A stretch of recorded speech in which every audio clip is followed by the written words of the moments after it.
साथ रहता है।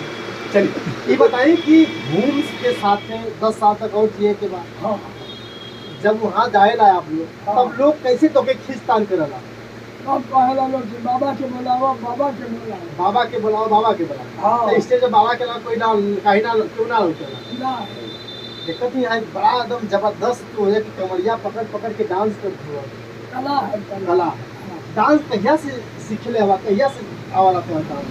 हम 12 वर्ष का रहली तब पहले हम लोग का डफला बाजे हम लोग में। तब हाँ ऐसे वाला डुन डुन हुआ। हाँ तो वही डफला पर नचले है। अच्छा आज वह कला फेमस हो गया। फेमस हो गया और आज बढ़ोतरी में बड़ा मजा आवता है ना हाँ, बाबा? हाँ। अच्छा लागेला सबको। हाँ अच्छा लगता है मेरे प्यार साथियों, बाबा है।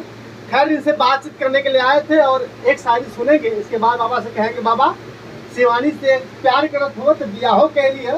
खैर भले ही अपने खातिर ना लेकिन दुनिया